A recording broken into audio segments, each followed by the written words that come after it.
Хөгжлийн гаргалгаа нэвтрүүлгийн шинэ дугаартай хамт байгаа үзэгч танд баярлалаа. Энэ удаагийнхаа нэвтрүүлгээр бид Тэнгэрийн группийн захирал үндэсний үйлдвэрлэгч Очир хотод хөгжлийн 3 асуултаа тавих юм аа.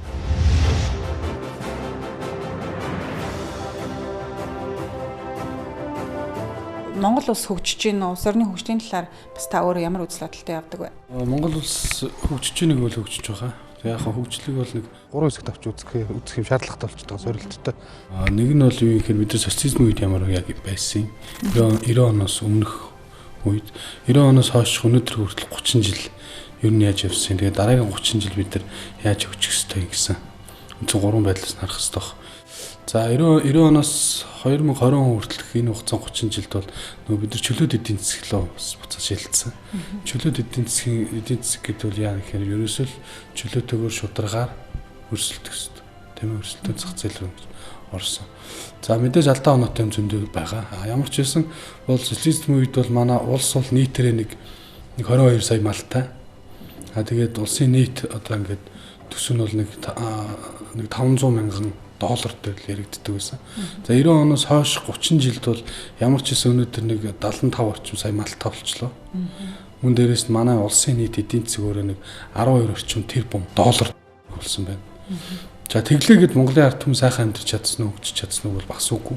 Одоо бид 20 оноос хойшоо 2050 он хүртэл юу хийх ёстой юм бэ гэдэг аюулсан тооцох хэрэгтэй. Тэр дундаа ялангуяа үйлдвэрлэлийн салбар яаж хөгжиж байгаа тэр талаар нь бас ярих хэрэгтэй баг тийм ээ. Тэгэхээр үйлдвэрлэлийн салбар ер нь хөгжиж гин үү? Тэгэхээр ер нь социализм үед бол бодлогоор үйлдвэрлэхийг дэмждэг байсан. Төвлөрсөн төлөвлөгөөт эдийн засагтай бүх зээл бол ингээ Оросоос хамааралтай. Тэгээд үйлдвэрийн салбарыг нэлээд бас салбарт нөгөө төрөлжүүлж хөгжүүлэх гэсэн юм байр сууриас бас тухайн үед ажлууд их хийгддэг байсан. Өнөөдөр бол арай жоох өөр болсон байгаа.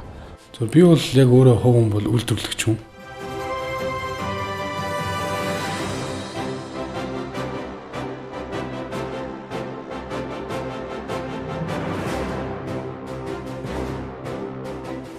Шүнгүүл яг л үйлдвэрлэлийн талаар ингээ бодож идэг.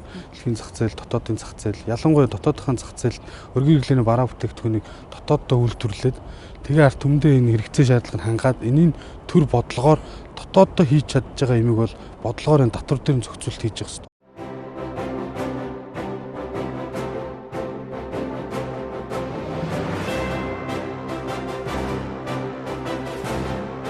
Хамгийн наадсахын жишээ гэхэл Хятад одоо өнөөдөр машиныхын салбар нийт зах зээлийн 50%, 60% нь өөрсдийнхөө машиныг хэрэглэдэг болчихлоо. Тэр бум 400 сая хүн 30 орчим хувь нь дангаараа өөрийнх нь машиныг хэрэглэж байна.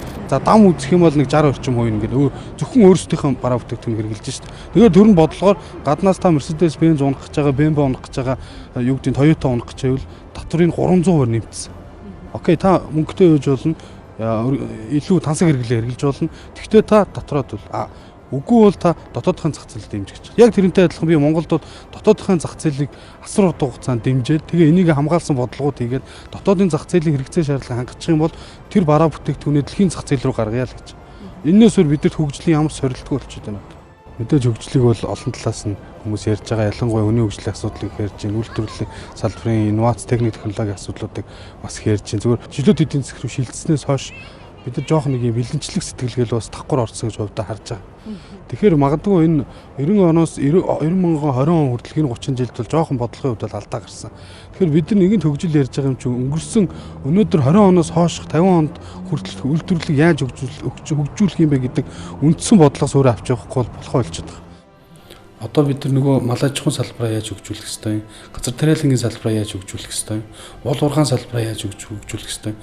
Тэр дундаа газар тариалан, мал аж ахуй, уул уурхайн салбараас гарч байгаа түүхийдийг яаж ингэж боловсруулах үйлдвэрүүдийг байгуулж, эцсийн бүтээгдэхүүн болгож дэлхийн зах зээл рүү нийлүүлэх ёстой юм те.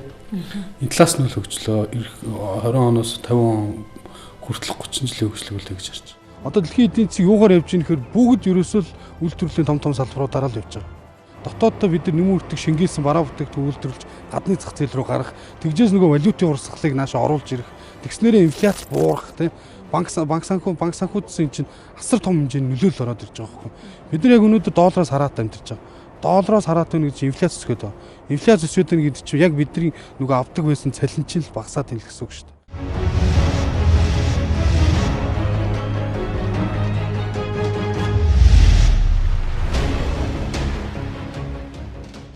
Тэгэхээр улс орны хөгжилд ер нь одоо таслал тавиад байгаа. Ямар хүчин зүйлүүд байна гэж харж байна. Одоо олон нийт бол тэгээ улс орны намын мөрийн хөтөлбөрөөр улс орны хөгжил хэмжигдээд байна. 4 жилээр хэмжигдэж байгаа учраас алсын хараагүй, алс хэдэ харсан бодлогогүй байгаа учраас бид хөгжихгүй байна гэдэг ийм гаргал одоо асуудлыг бол шүүмжилж ийн л да эргээд. Тэгэхээр таны хувьд одоо таслал цэг тавьж байгаа ямар хүчин зүйлүүд байна гэж харж байна. Яг нь намууд бол янз янзын үзэл баримталд янз янзын мөрийн хөтөлбөрт янз янзын юм бол орж ил хамгийн сүүлийн жишээ хэд тэр нэг 5 сая төгрөг гайл нөхдүүд ярьж ин зүгээр 5 сая төгрөг өгчих юм шиг те зарим нь болохоор зүгээр ингээл байр өгчих юм шиг ийм ерөөсөө байж болохгүй ш. Ерөөсөө л ажлын байр. Өөр юу ч байхгүй. Бид нар энд ажлын байрыг хийжээж доктортой ажлын байртаа болгож тухайн доктортой цалингаа авчиж цалиусан доктортойгоор өсчиж ингэж эдийн засаг чинь цаашаа урагшаа хөдөлж явна шүү дээ. Тэгэхгүй бол зүгээр ингээ гэртээ сууж хахад мөнгө өгөөд байвал одоо энэ чинь ямар ч утгагүй зүгээр хүний тархийг угааж байгаа популизм хийж байгаа юм хэлбэр болчиход шүү дээ. Хөгжлийн тухай ярих, хүний талаар ярихаас өөр аргагүй болт. Бид хүнээ хөгжүүлэх гэсэн. Өнөөдөр яг манай үйлдвэрийн салбар дээр бол бодлогын бичиг баримт зөндөө байдаг. Цааснууд бол зөндөө. Тэр тундаа яг ингээд 10 жил, 20 жил юм уу те дунд хугацаа, богино хугацаа, урт хугацааны гаргаад тавьсан бодлогын бичиг баримт зөндөө байгаад байдаг. Хэрэгжүүлэх процессын дээр алдаад байгаа. Хамгийн сүүлийн жишээгээд уулын жижиг дунд үйлдвэрлэлийн сан гэдэг чинь өөрөө жижиг дунд үйлдвэрлэлийг дэмжих байсан шүү дээ. Тэнд яг бизнес хийж байгаа хүмүүсийг дэмжих хэрэгтэй байсан. Гэтэл манай одоо энэ ирэх барьж байгаа хүмүүс гэх юм уу те их мэдлэлтэй хүмүүс энэ улс төрчнөр те нийлж жижиг дунд үйлдвэрлэлийн сангаас өөрийнхөө хамаарал бүхий хамаатан саднаар зээл авч өөрийнхөө компаниар зээл авч тэгээ тэрийгэ банк постаа авчиж жилийн 3 удаа авчаад те жилийн 30% хүртэл ингэж угаах ийм сэтгэл зүйтэй хүмүүс байхад бол 1000 бодлогын бичиг баримт байгаад баг юм Монгол хөгжүүд бол аягүй хэцүү болчиход байгаа. Тэгэхээр бид нар нэгдүгээр тийм улс төрчнөрөө төр тугаа хүмүүсээ эрх мэдэлд гарч байгаа хүмүүстэй шаардлагатай байх хэрэгтэй. Тийм ээ? Тэгжээж цаашаа дараагийн юм ярихгүй бол бид нар энэ чинь цаасыг бол асар ихээр үйлдвэрлээд байдаг. Тэгээ цаас нь хэн нэгний шүүгэнд очиод байхгүй болчиход байгаа юм. Ажил болох.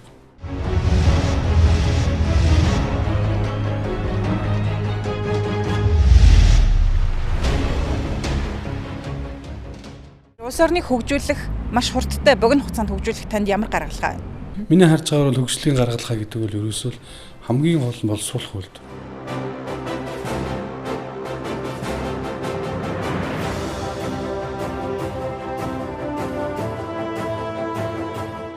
Мэдээж нэг хүн чинь хөдөлмөрлж ижил ямар нэг хөдөлмөрийн үр шимийг хүртэж ш. Тийм болохоор хөгжил гэдэг бол хамгийн нэгдүгээрт бол ажлын байр.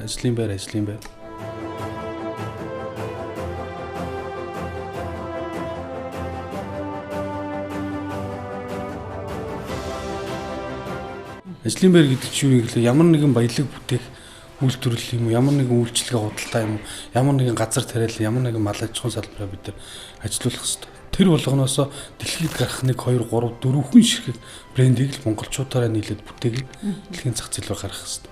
Тэр хөгжил бол ер нь бол тэгэл ажлын байр. За мэдээж энэ IT-ийн салбар сансар технологид толбогддог салбарууд, технологийн салбарт хөгжих нь бол хэцүү. Гэхдээ суурь нь юунд байна гэдгийг бодох хэрэгтэй. Өнөөдөр компьютер өөжж бид нар програм бичиж байгаа. Шилэн кабель өөжж бид нар өндөр хурдтай интернет холбогдож байгаа. Тийм ээ. Тэгээ энийг аягүй сайн бодох хэрэгтэй байхгүй.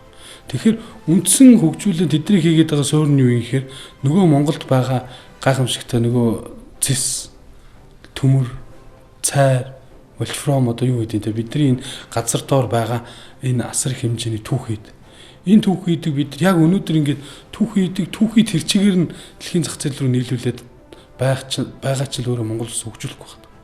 Хамгийн наазах нь ихэд зэсэн дээр бид нэр тэ төмөрөн дээр хижил 65-аас $70 жилд бид нар нөгөө зам үүдийн бомб дээр уралдаж байгаа 6-7 сая тонны гаргаж байгаа. 6.6 сая тонн. Жилдээ гаргаж байгаа 6.6 сая тонн төмрийн өдрийг дотоодоо боловсруулмаар байна. Дотоодыг боловсруулж гангийн үйлдвэр болох хэрэгтэй. Ингэжээс нөгөө 1 тонн төмрийн өдрөө бид нар хятад руу 65-аас $70 өнөөдөр гаргаж байгаа. Тийм ээ. Буцаагаад арматурыг худалдаж авахдаа $500 л аваад. Тэгэхээр бидний нөгөө нэг энэ хөөрхий одоо юу стомуугаар илүү алтан дээр суудсан гуулагчд гэдэг энэ барууны орныхан гадныхан чинь гэж яриад байна шүү дээ. Бид нар бол ерөөсө хөгжих нь хөөрхий бүлөөлөө боллоо гэдэг. Яагаад löөлөө болж байгаа гэхээр өөрсдийнхээ зах зээлийг хамгаалж чадахгүй. Тэгээд өөрсдөд нь бэлэн түүхийд байхад тэрийг эцсийн бараа бүтээгдэхүүн болгож чадахгүй байгаа л асуудал байна. Зэсийг л гээд бодохгүй. Нөгөө бидний гайхалтай Эрдэнэ төлөвлөр 1 тонн зэсийг бид нар $6,000 гаргаж байна. Зэсэн бижимлэг. Буцаагаад авж байгаа бид нар өдөр тутамдаа хэрэглэдэг кабель утсагаас энийг 11 $12,000 авч. Нөгөө кабель ч өөр юм хийдгээ завгартаа тэрнээсээ шалтгаалаад үнүүд нь өөр болчихдог. Тэгэхээр бид нар дотоодоо үйлдвэрлэж нэмэн өртөг шингээж тийм ээ. Дотоодхон бараа бүтээгдэхүүн эцсийн бүтээгдэхүүн болгоод дэлхийн зах зээл рүү гаргана. Ингэжээж Монгол улс өгч байна. Өнөөдөр бидний бүгдийнх нь хэрэгжилж байгаа иргэний үнэлэг чинь чиптэй. Бүгднгийнх нь хэрэгжилж байгаа банкны карт байдаг шүү. Тэрэнд чинь чип байна. Одоо би энэ үзэг бариа сууж шүү. Энийний дотор чип гэл юм дамжуулчлаа энэ компьютертэй холбогдвол. Энэ компьютерийг задлаад үзэх юм бол хойно борд байгаа, тэнд төмөр байгаа, тэнд зэс байгаа. Гэт бүхэл юм байна. Тэгээ бид нар ямар ч хэлсэн энэ чи ядаж нэг Монголын брэнд нэг флаш үйлдвэрлэх хэрэгтэй байхгүй. Дэлхийд дээр 7.4 тэрбум. Эндээс бараг 3 тэрбум флаш гэдэг юм хэрэгжилж байна. Өөрсдийнхөө түүхийдийг дотооддоо нэмэн өртөг шингээсэн бараа бүтээгдэхүүн болгоод тэрийгэ дэлхийн зах зээл рүү гаргах хэрэгтэй. Тэгжээж нөгөө бидний яриад байгаа доллароос хомсдолгүй болно, инфляц ч юм боо. Дотоодын нийт бүтээгдэхүүн ч өснө. Нэг хүнд ногдох дотоодын нийт бүтээгдэхүүн яг одоо нэг $3,800-4,000 орчим доллар гэж байна шүү дээ. Тэгээ хамгийн нэгдүгээр бид нар энийхээ дор хаяж яаж 15,000 20,000 болох вэ гэдэг дээр л толгоо оруулах хэрэгтэй. Тэгэхгүй ингээл зүгээр ярьдаг хүмүүс айгүй их болсон. Яг гараад хийх нөгөө байлдаанаар бол фронтын нэгт явах хэрэгтэй хүмүүс Монгол байхгүй болчихсон. Бодлогоор байхгүй болгоод байгаа юм. Тэгэл зүгээр ингээд бэлэнчлэг сэтгэлгээр бүгдийг авчиж хийсэн. Ажил хийж хөдөлмөрлөе тий. Тэрнийхээ төлөө зүтгэхий нэг зорилгоо биелүүлээ дараагийн зорилго руу явъя. Өшөө том юмыг хийж бүтээе. Тэг яагаад өнөөдөр танаас бодоод үзэл та. Toyota гэл компани дэлхийд даяараа мэдчихэв. Тийм ээ. Хамгийн сүүлийн жишээ тамаас Huawei гэдээ бид нар утас хэрэглэдэг болчихлоо монголчууд. Энэ хөөрхөд 5 жилийн түүхтэй компани. Тэгэхэд өнөөдөр дэлхийд дээр 400 сая хэрэглэгч тэрийг авч хэрэглэж байна. Тэгээ 400 сая хэрэглээний доторт нь бид нар ордог ганцхан чипийг Монголд үйлдвэрлээд тэдний стандартаар үйлдвэрлээл. Тэгэд буцаагаад тэдэд төгөл асуудал байна. Тэгэхэд Монгол улс нэг жил 400 сая гэдэг чинь $1 ашиг олно л гэж бодохгүй. 400 саяас 400 сая долларын асуудал яригдаж байгаа. Ингээд эдийн засгээ жоохон томоор нь хараад дэлхийн зах зээл рүү гарья. Тэгэхгүй болохгүй байна.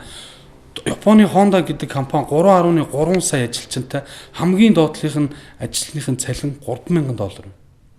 Бид нар өндөр яаж амьдарч байгаа? Тийм биз дээ. Бид нар байгаа түүхийдээ дотооддоо эцсийн бараа бүтээгдэхүүн болоод дэлхийн зах зээл рүү гаргах хэрэгтэй. Өнөөдөр бидэрт одоо яг тоо үзүүлэлтээр нийлэх юм бол тоо байна л та гэдэг.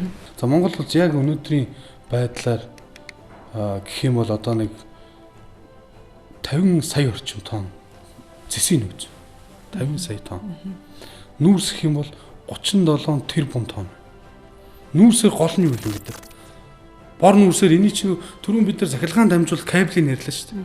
Үндсэн захилгааны чинь манай энэ бор нүүрс чи хийгээд байгаа шүү дээ. Нүүрсийг чинь шатаагаад даралт үүсгээд үүссэн даралт нь уур болоод уураас чинь даралт үүсэн, даралт нь турбин эргүүлнэ. Тэгэл захилгаан үйлдвэрлэх гэж. Тэгэхээр бид нар захилгаан үйлдвэрлээд Хятадын зах зээл, Оросын зах зээл 3-р, 4-р орнууд руу гаргах хүн. Нэг бол нүүрсээ түүгэх хэрэг зөөгөөд байгаа. Бодох л хэвээр асуул. За дараа төмрийн өдөр. Төмрийн өдөр бол Монгол улсын хэмжээнд тэрбум 700 сая тонн. Тэгэхэд өнөөдөр бид нар 1 тонн төмрөө $70 гаргачаад баярлаа сууж байгаа. Буцаагаад байшин барих гээд арматур төмрөө $500 аваад сууж байгаа хүмүүс. За дараагийнх нь алт ойлгомжтой. Цайр, жонш. За жоншин дээр ихэд манад одоо 30 сая тонн жонш байна. Жонш гэхэд мэдээж нөгөө танаас гол нөгөө чи будагт ордог шүү. Одоо бид нар машин зам дээр явах гэрэл ойдог шүү. Замын будаг гэрэлтүүл тэмдэг энд орж байгаа. Тэгээ ингээд үзэхээр бид нар энд байгаа бараа бүтээгдэхүүнээ эцсийн бүтээгдэхүүн түүхийдээ эцсийн бүтээгдэхүүн болгож дэлхийн зах зээл рүү гаргах хэрэгтэй. Тэгэхгүй бол бид нар үйлдвэр байхгүй болохоор бидний түүхийд хүссэн хүсээгүй юм таваад байгаа байхгүй. Бид нар эцсийн бүтээгдэхүүн болгоод өгөх юм бол бид нар ёстой хүссэн хүсээгүй л бидний өмнөр л аавна.